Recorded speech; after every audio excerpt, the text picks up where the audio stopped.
I'm Chanel Oliver with FSTV here at the 89th Annual Bud Billiken Day Parade. It has been an amazing day. We are so excited to see all of the great performers, talk to of course, the politicians, and then hang out with regular, everyday folk. Just excited to get those kids back in school. Let's check this out.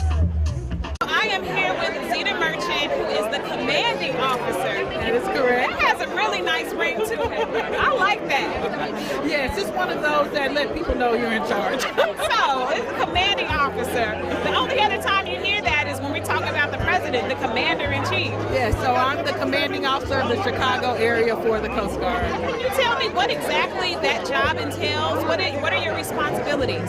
So we oversee the waterway and everything commercially that operates on the water. So to the vessels that you see, like doing the architectural tours in Chicago, to some of the facilities that take them. We also regulate those. And overall, we do all the waterways events that are on the water as well, and make sure we're keeping the people on the water safe in Chicago. So during everybody who's lived in Chicago has vivid memories of the Chicago Air and Water Show. Yes, next week. Oh my God, is it that quick? Yes, it's next week, and we are one of the main participants in there. We do a safety zone to make sure not only the people on the water are safe, but also the people flying the planes and participating in the show is safe. So it's one of those things that we participate in every year.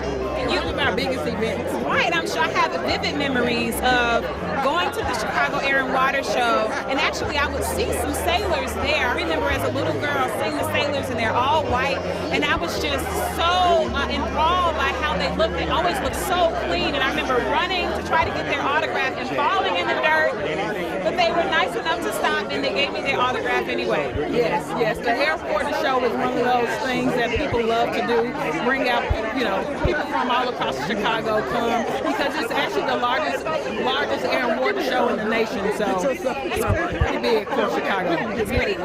That's pretty amazing. Now, for young girls who are like, I want to be just like Commander Merchant when I grew up, tell me really quickly how you were able to get to where you are right now. Well, it was really by passion and determination. And what a lot of people don't know is I grew up on the west side of Chicago in the Austin district, and my family, my mom and my father, they were very passionate about education and making sure we had opportunities available to us. So despite our surroundings and despite our environments, we were always put in situations where we can have opportunities. And this opportunity for me, as far as the Coast Guard, came available when I was graduating from out of college. It was a scholarship program I did over 21 years ago, and haven't looked back since. That's amazing. What high school did you finish at over on the west side? Actually, I ended up moving, but my sisters, they all went to Austin. Really? I graduated from Providence St. Mail and would travel from the south side an hour and a half away to the west side. Oh, wow. See? So I've had some west side jokes. They say us south siders, we say that the west side, they don't have grass on the west side. Look, you know what? I can't debunk that. I'll let you have that one. I'm gonna get beat down. I have too many friends from the west side. I'm just playing. I know y'all got grass. I'm just talking. It was so nice talking with you. Nice talking with you as well, and thank you for all that you do in supporting this event. Thank you. Thanks for being out here too. Thanks a lot. All right. Too. All right, so I'm here with Justice P. Scott Neville Jr. Did I get it all right? That's right. Okay, good. And can you tell me what you're the Supreme Court Justice, you said, in Illinois? I'm the 117th Justice to sit on the Illinois Supreme Court. Wow. I was appointed on June 15th, and that's when I took the office. Okay, awesome. Can you talk to me a little bit about just what your mantra is? What are some of the things that kind of shape your life? Right now, we see a lot playing out right now. Manafort is in court right now over what's happened with campaign finances, Russia collusion, I don't know, a lot of crazy stuff. But I think the person that's in the media more is the judge, because they say that the judge is kind of bombastic, talks a whole lot, and of course, cameras aren't allowed in federal court cases, but they say, and I've heard people argue that they feel like it should be.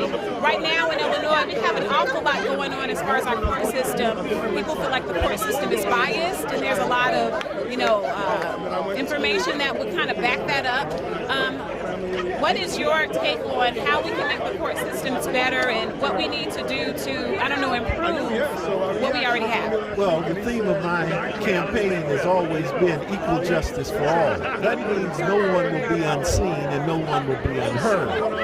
I certainly sit on the court to represent the poor, the unrepresented, the pro ses, to make sure that their voice is heard. But at the same time, I'm not for white justice or black justice, but for equal justice. I'm going to make sure that every litigant who appears in the Supreme Court gets all of the process they're due. That sounds good. Can you tell me a little bit about your background? Are you born and raised here in Chicago? Oh, I'd very much like to talk to you. I live within walking distance of this venue we're in right now. I went to Forestville Grammar School and DuSable High School. I'm a product of Chicago's public high schools. I tell people I went from 43rd Street where I live to LaSalle Street. So this is really the kind of story that kids in this city need to hear, that you can go to public school and rise to the highest court in the state. About what year, what decade were you kind of coming of age on the low end, is what the young kids call it, around 43rd Street, Bronzeville? Let's say in the 60s, but I can do better than that. In 1958, I was the king of this Bud Billiken parade. Are you serious? Serious. So you grew up during the heyday of the Bud Billiken parade and the heyday of Bronzeville. Of civil rights, yes. I grew up during that era. You know, the kids in this generation, though, they didn't grow up in the same Bronzeville that you grew up in. I mean, you know, during the 80s, we had the influx of drugs, and now we just have so much destruction in the neighborhood. And then the areas in the neighborhood that are kind of coming up are, for many people, out of reach. You're talking about $500,000 homes in many of these communities in this area. What do you have to say to young people like yourself who feel like, I mean, yeah, life might have been good for him, but for me right now, I don't see that there's a future? Well, you're correct. The gentrification has priced a lot of people out of the market.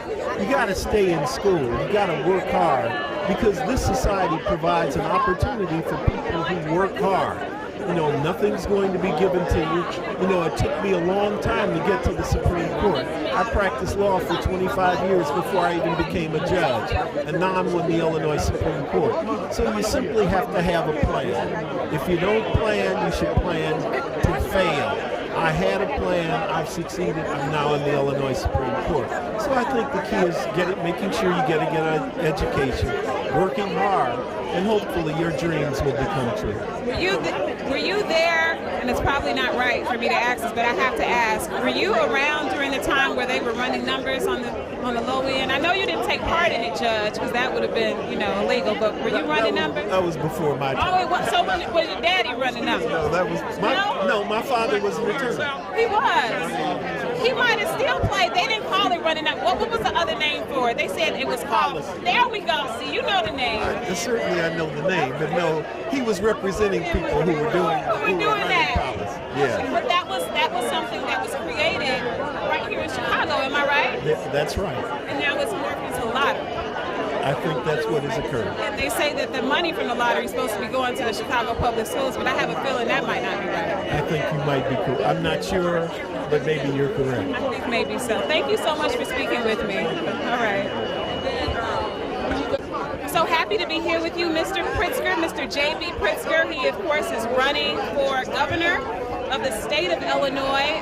It's been a long run for you as far as I've been seeing you on all kinds of news stations, television. Tell me what your goal is, what you want to accomplish if you are elected governor here in the state of Illinois. Well, Chanel, you know, I think the first and foremost thing is we have got to get rid of a governor that we've got now who has been screwing up the state for way too long.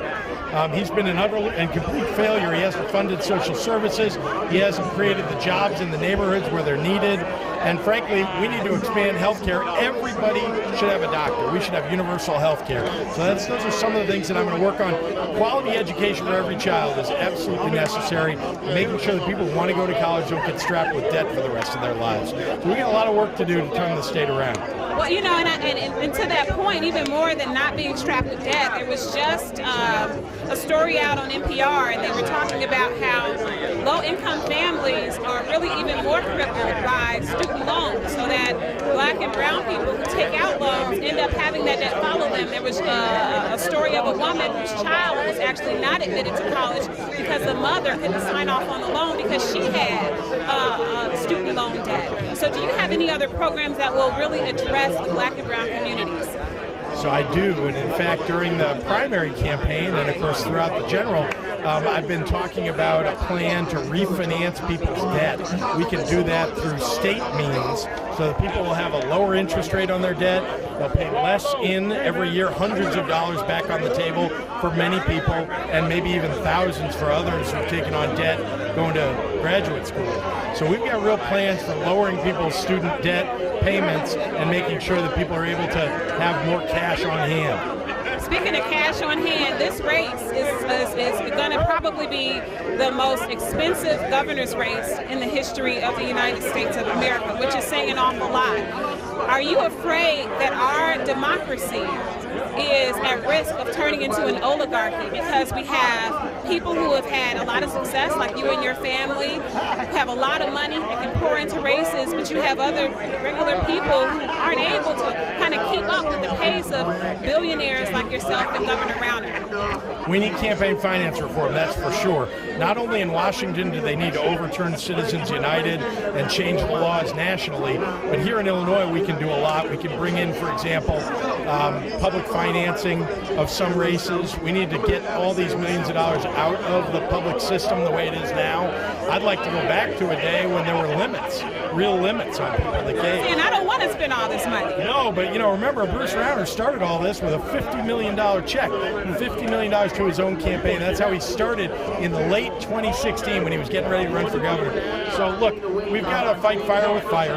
The truth is that Paul Simon, the former senator from Illinois, used to say you can't unilaterally disarm just because you also want campaign finance reform, because you got to win the office in order to actually effectuate it. So that's my goal. We're going to win, and then we're going to get campaign finance reform enacted. Of course, we're here to kind of notate the beginning of a school year, but we're right in the middle of a neighborhood and many neighborhoods that were affected by Mayor Rahm Emanuel closing down so many schools, and of course the underfunded school system that we here, people in poor neighborhoods, feel more than any other neighborhood. What do you have to say about how you're going to address those problems?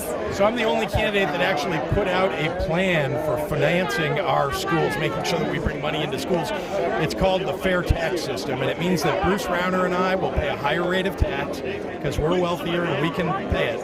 And that middle-class people and those who are striving to get there pay a lower rate, but by changing to a fair tax system, we'll be able to change the way we fund schools and make sure that the state steps up to the plate. We're 49th out of 50 states in state funding for education. That's wrong. We got to lift up the amount of money coming from the state. We're going to do that with my fair tax system. Thank you so much for talking with me. Enjoy the parade. It was really nice seeing you. Chanel, thank you very much for having me. Okay. I am here with the illustrious Dorothy Brown. Everybody knows who you are. You are a Chicago staple. If we don't see you at a parade like this, we're going to wonder what's going on. That's right. That's right. I'm always here at the Bud Billigan Parade, encouraging young people to make sure that they go back to school to get a good education, But one of the things that I want to ensure is that not only will they get a good education, but they will get a great education.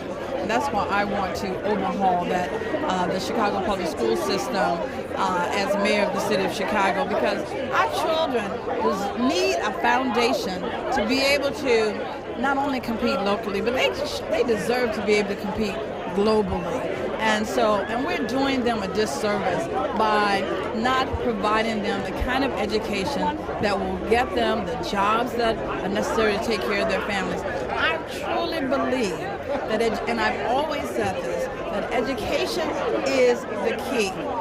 If we can make sure that our children are getting a good education, they will have alternatives to crime. People do what they do because they don't have any choice. We don't even try to make sure that they're not dropping out of school. We let them drop out of school and just pay no attention to it. Children are supposed to be in school, required to be in school until age 16 at least.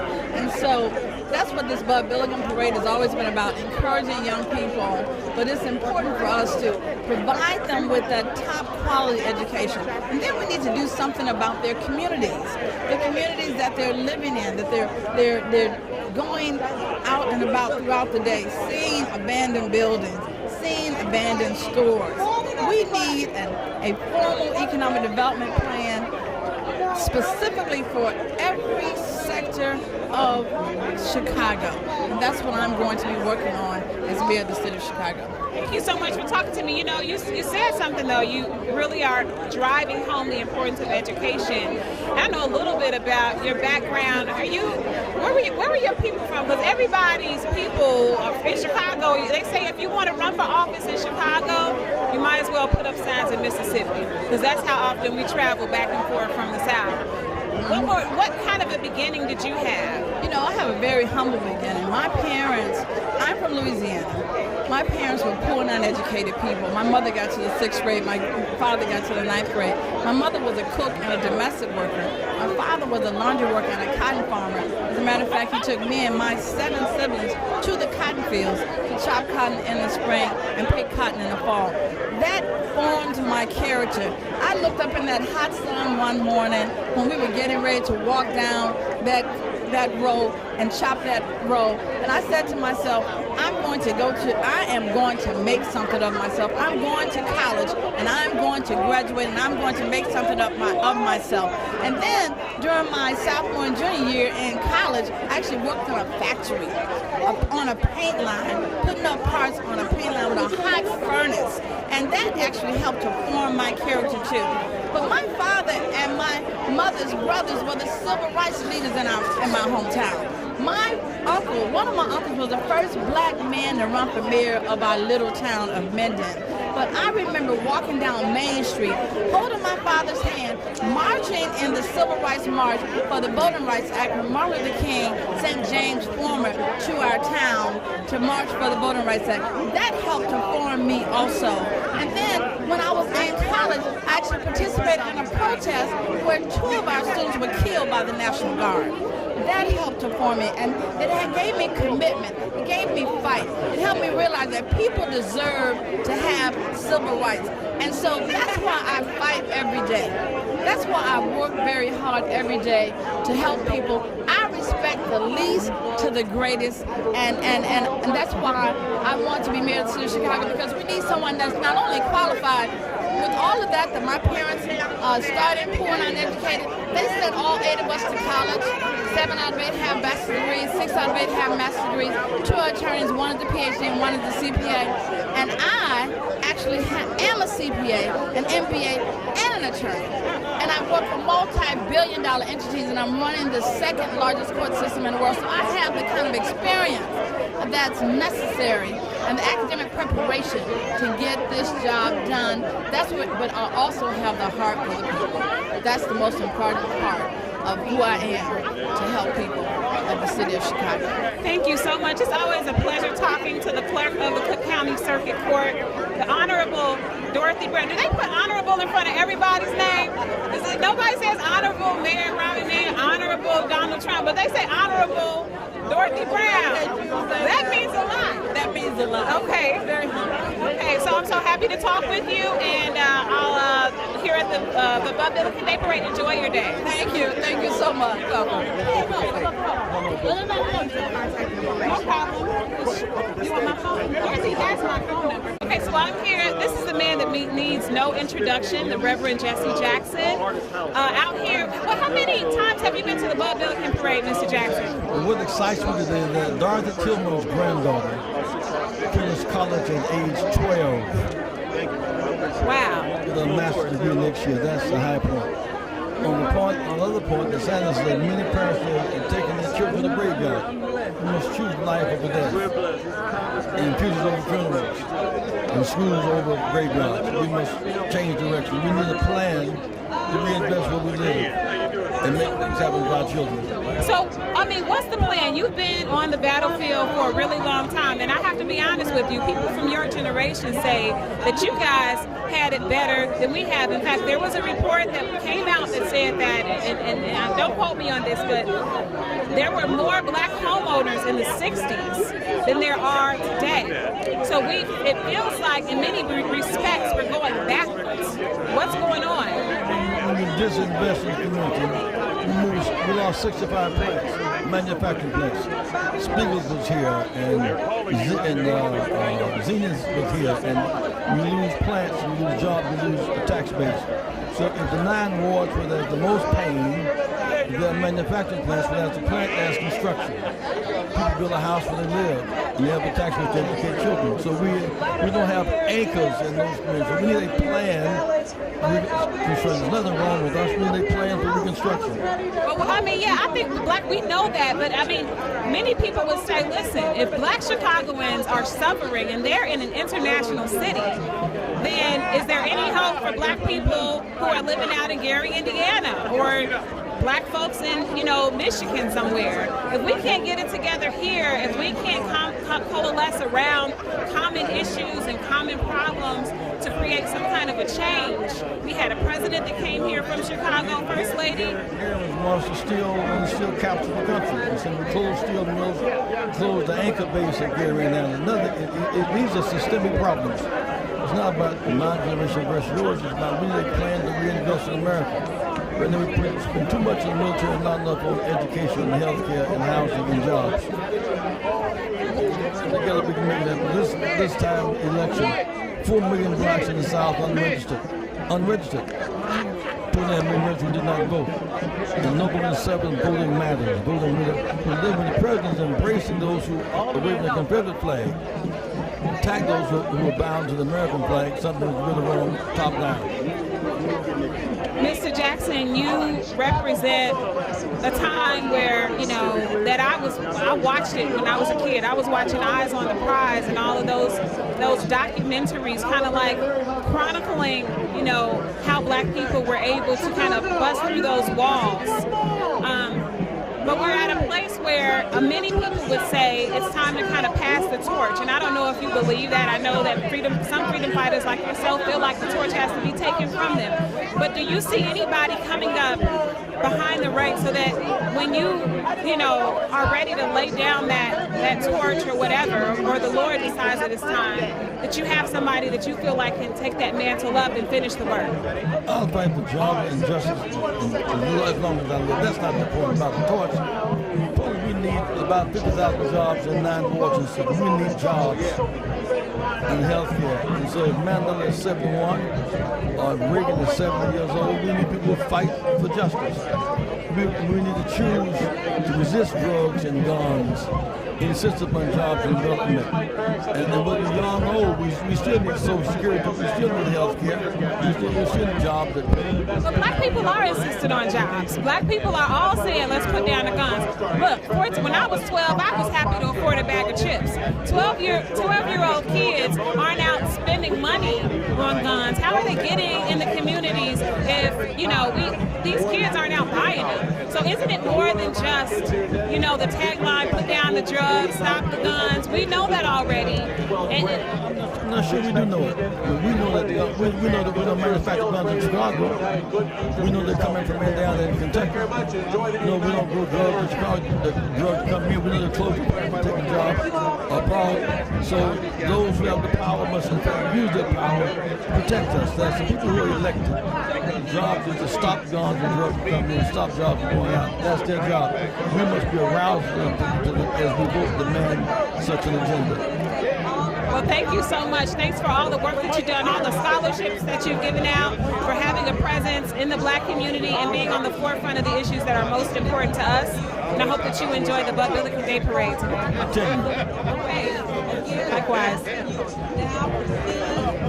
you so much. Thank you.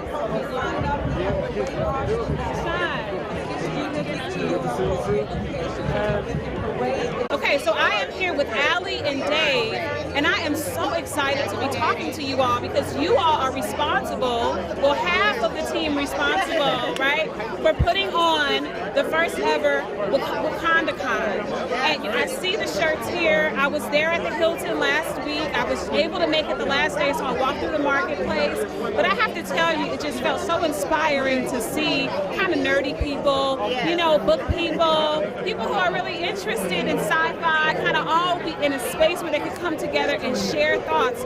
I'm guessing that the Black Panther must have really, inspired you to do this, but this had to be something that was within you all for a very long time. Tell to me about the journey to creating WakandaCon and where you wanted to see it go in the future. Yeah, I mean, both my brothers and I, we are indoor cats. We're kind of nerdy kids. We like video games, Power Rangers. But I think Black Panther was one of the first things that we saw where we saw people that looked like us. When I was playing video games with my brothers as a kid, there was maybe one girl character or one character that was a person of color. And maybe Chun-Li. Yeah, Chun-Li, right? And, sometimes the person of color character wouldn't even be a human. It would be like a really street panther or tiger or something. So for me to see a movie where there were 4 strong, interesting, different Black women, so I could pick who I related to the most rather than picking someone by default. So I think for me it was really important to create a space where our Blackness was a given, my womanhood was a given, and then find out what else we can identify and connect with other people about. What about WakandaCon are you most proud of? I don't know if you had a certain speaker that may have come out or if there were vendors there that really stood out to you a whole lot, but what were you most proud of, or was it just everything? Definitely everything was unbelievable. It was the most emotional, inspiring experience I think that I've ever had. But yeah, I think the marketplace was really special. I remember when my siblings and I walked into the marketplace for the first time. We cried all weekend, but I definitely felt so inspired just seeing rows and rows of small independent Black businesses. People who had loaded up their cars and come from out of town or from Chicago and brought their wares, and to just see them all in one place and talking with each other, having a great time with the crowd, it's something you never see. And why do we never see that? And it was really inspiring to be able to bring that to fruition. It's funny you said that because I had a chance to interview one of the Luster's brothers, who's now over, the brand. And one of the ways that he was able to really get his products out to everybody was because there were so many Black people concentrated in one space, and he could literally go on the train and sell X amount of product and go door to door and sell this product. And now this is $1 million company. And so when I walk through the marketplace, I kind of imagine myself back at Wakanda, and just kind of, when Lupita is walking through that marketplace, and it's just absolutely beautiful. Well, you guys definitely achieved that. Why Chicago? Why not do this for the first time in New York? We're from Chicago. We've lived here our whole lives. My brothers and I all live in the city of Chicago now, and we also think that the city of Chicago gets a bad rap when it comes to people of color and Black people. So we wanted to create a space for us to celebrate each other, to celebrate our achievements, and also to start conversations about how we can make Chicago a little more like Wakanda, a place free from violence, free from racism, free from sexism. So we wanted to give a gift back to Chicago because we love this city so much. Well, we love you guys for doing this. Thank you so much. Did this take 1 year from the time? Well, it had to be less than a year. How long did it take? More or less than a year. We pulled this off in 4 months, which is an experience we're not trying to replicate again. Hopefully we're going to have more lead time to plan next time. But, the idea just gripped us, and it was something that we had to do. There was no choice, we had to do it. We have a lot of gripes about what we don't like, but you guys represent being the change that we all want to see, and we really appreciate that. As another sci-fi enthusiast, thank you all so much. Thank you so much. We're so happy to talk to you about it. Awesome, thanks. Enjoy the parade. Yeah. All right, so I'm here with, of course, Mr. McCartney. You're running for mayor of Chicago, but tell me a little bit. Chicagoans are very native son type people, right? Chicagoans for Chicago. You're not a Chicagoan. Why did you decide to come back, especially after the fallout between you and the mayor and what happened with the Laquan McDonald tape and all that jazz? Why come back and run for mayor? Well, I didn't come back. I never left. I remarried a Chicagoan. I got a 21-month-old son, and I live here in Chicago, and I'm not leaving. So I can't stand by and watch what's happening in this city when there's no plan to fix it. And I can develop a plan that I know is going to work. You're a career police officer, right? You have a lot of experience doing that, but you don't have any experience as a politician, which some might say is a good thing. But I'm not going to be a politician. I'm a public servant, and I'm a manager. I've managed large, diverse organizations. I was number 3 in the NYPD for 7 years. I worked alongside some incredible elected officials, both in New York, New Jersey, Cory Booker, and then came here. So I am a manager. I'm trained in business management. And what I bring to the table is business management of city government that's not happening today. Performance-based government, not the politics as usual. And at the end of the day, that's how you create success. Why was the Laquan McDonald situation so poorly managed then? Structurally, there's a problem there. I was accountable for every police officer's behavior, but I wasn't in charge of the discipline system. I could only make a recommendation to a civilian police board. I was not in charge of the investigation. That was a civilian organization called IPRA. But at the end of the day, I did the one thing I could do under Illinois state law was put that officer on paid desk duty. The cover-up of that video entirely happened in City Hall by the Corporation Counsel, Steve Patton, who worked for Rahm Emanuel. But you also had police officers who signed off on the false accounts of what happened, and aren't you responsible for those men in blue? Well, I guess I'm responsible for them, but if you just heard, I was accountable, but I didn't have authority.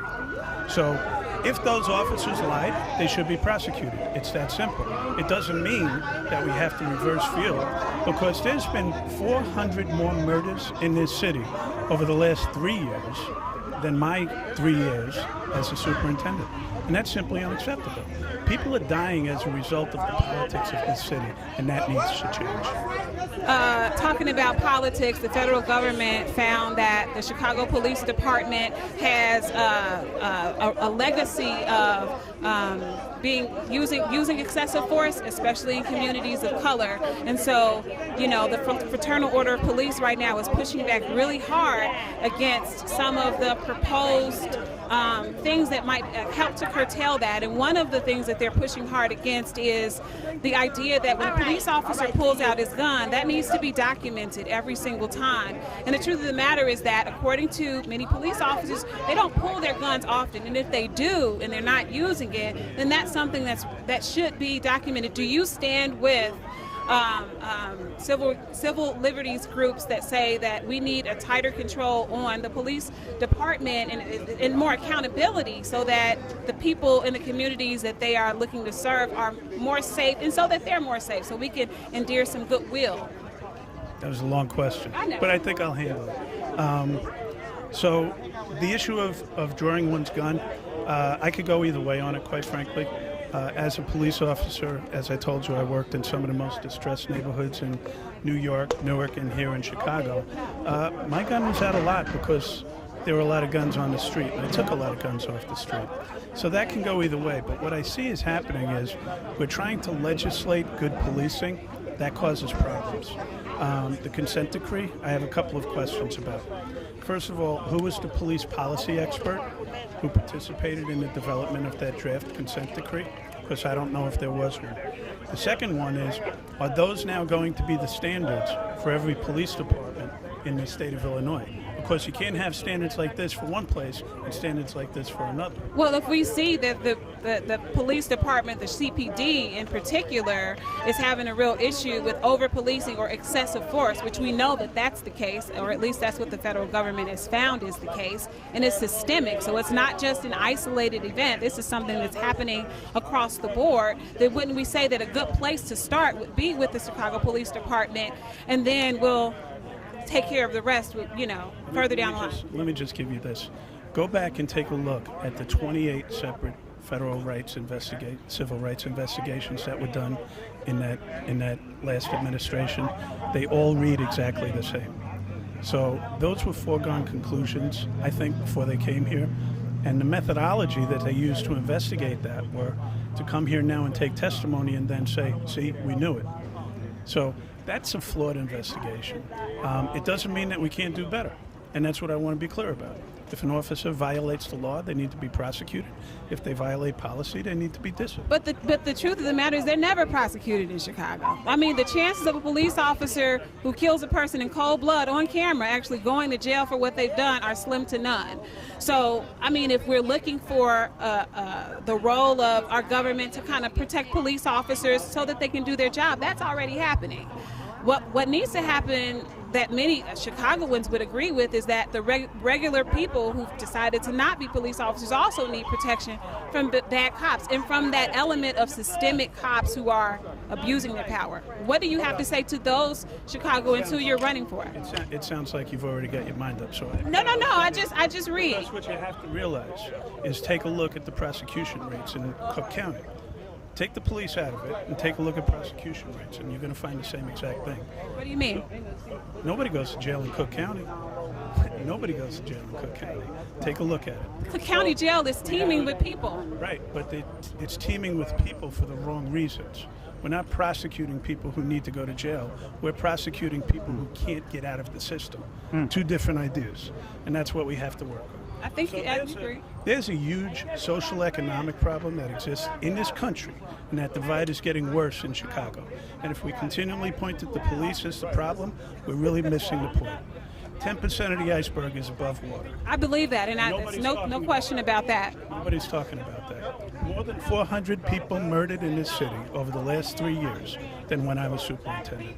That's not okay. No, it's not. The worst thing that's happened. So economically, what are you looking to do and this will be the last question, economically, what are some of the initiatives that you're championing? First of all, bring back the trade schools, especially into the neighborhoods. And then give small businesses tax breaks to go there to create a market for those jobs. It starts with something that simple. The gun violence is causing people to leave the city. Because people are leaving the city, we're losing our tax base. Because we're losing our tax base, we're closing schools on the south and the west side and pulling social services from the neighborhoods that need them the most. And you know what that's doing? It's causing more gun violence. This is all self-inflicted, and we're missing the point. Thanks for that. I appreciate that. Nice meeting you. You too. Excuse me.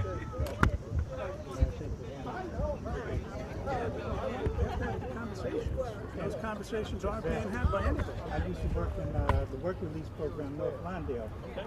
I know exactly what you're talking about. And you know exactly what I was doing. Yeah. Because I was bringing wraparound service. Yeah. Not just enforcement. Thank you for that. Was I heavy-handed with him? But what I like is, like you said, that conversation. We got the wrong people up in there. We're not attacking the corporate, okay? So when I was working in the Department of Corrections, like you said, it was the same people, but it was the economics. They couldn't get out. They was trapped. When we first walked up into that orientation, and I think I told you this before, 28 days of formulated habit, 52 days of concentrated effort to break one.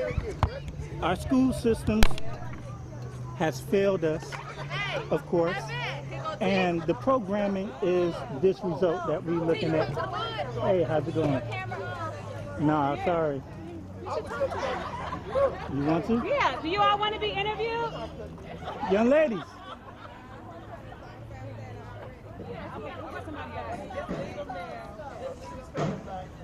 So that's the end result right there. You know, the systemic programming that's keeping them in that mindset, because once again, like the young man said before you, that you was talking to over here, people don't separate the reality TV shows from real reality. You want to go this way or go straight? Wherever you, I'm following you.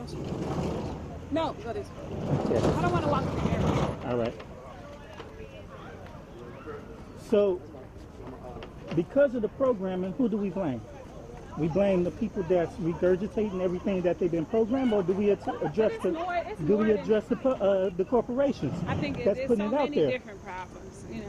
If I go down in Roseland, when I was coming up, all I saw was MGD girls, and to be a photographer, You're right. to be a photographer, that's the easiest, quickest thing that was offered to me. Go to the clubs, you know, shoot the strippers and everything, Right. not shoot corporate advertisements. Or just right. You're right.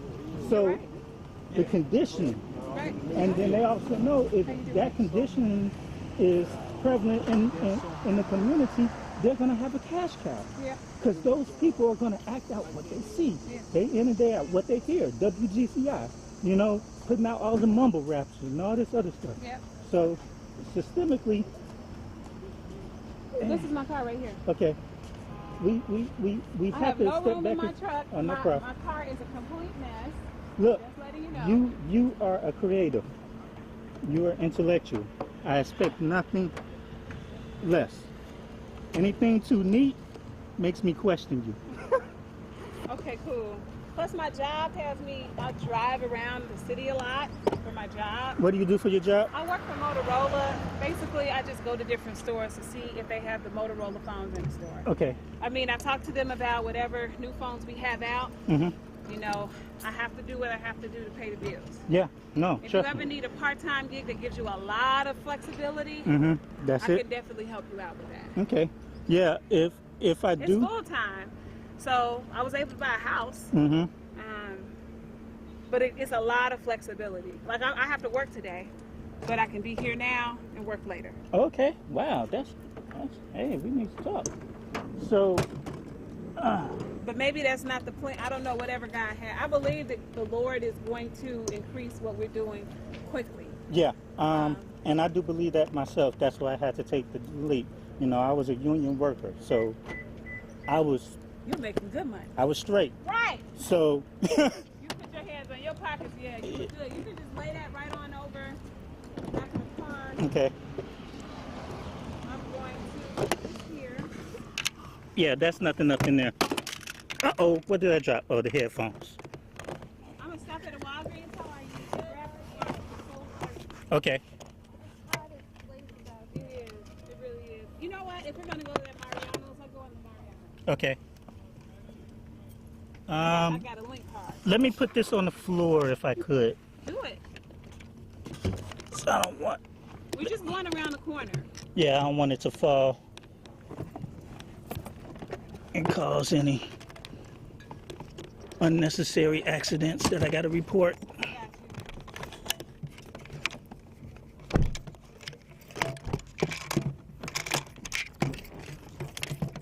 Maybe I should turn this off. Save the battery. Yeah, bro. My feet was killing me. You know, I was gonna wear my dress shoes, but then I was like, oh hell no.